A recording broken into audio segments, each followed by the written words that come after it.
আজ মঙ্গলবার কক্সবাজারের চকরিয়া পেকুয়া এলাকায় এক নির্বাচনী পথসভায় গুরুত্বপূর্ণ মন্তব্য করেছেন বিএনপি স্থায়ী কমিটির সদস্য সালাউদ্দিন আহমেদ। চলুন এই ভিডিওতে তার বক্তব্য আরেকটু বিস্তারিতভাবে জেনে নেই, তাই ভিডিওটি শেষ অবধি দেখতে থাকুন এবং চ্যানেলটি সাবস্ক্রাইব করে রাখুন। সালাউদ্দিন আহমেদ বলেন, বাংলাদেশে এখন নতুন করে মুক্তিযুদ্ধের ইতিহাস বিকৃত করার চেষ্টা শুরু হয়েছে। সালাউদ্দিন আহমেদের ভাষায়, যারা এক সময় বাংলাদেশের স্বাধীনতার বিরোধিতা করেছিল তারাই এখন নিজেদের মুক্তিযুদ্ধের পক্ষের শক্তি হিসেবে তুলে ধরতে চাইছে। তিনি বলেন, জামাতি ইসলামী এখন মুক্তিযুদ্ধের ইতিহাসে নতুনভাবে ব্যাখ্যা করার চেষ্টা করছে, যা দেশের জন্য উদ্বেগজনক। তিনি আরও বলেন, সম্প্রতি জামাতের পক্ষ থেকে দাবি করা হয়েছে বাংলাদেশের স্বাধীনতার ঘোষণা নাকি শহীদ রাষ্ট্রপতি জিয়াউর রহমান দেননি। এই বক্তব্যকে তিনি বিভ্রান্তিকর ও ইতিহাস বিকৃতির চেষ্টা বলে মন্তব্য করেন।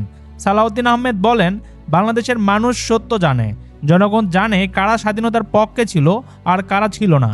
তিনি অভিযোগ করেন, একটি মুক্তিযোদ্ধাকে সামনে রেখে পুরো দলকে মুক্তিযোদ্ধার দল বানানোর চেষ্টা করা হচ্ছে, যা জনগণের সঙ্গে প্রতারণা।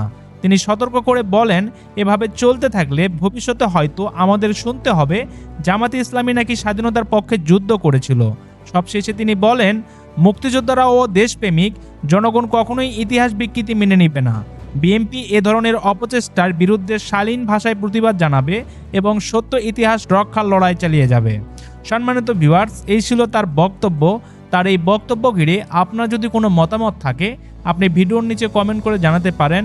সবশেষে আবারও বলছি, আপনি যদি আমাদের চ্যানেলে নতুন হয়ে থাকেন তাহলে চ্যানেলটি সাবস্ক্রাইব করে আমাদের সঙ্গেই থাকবেন।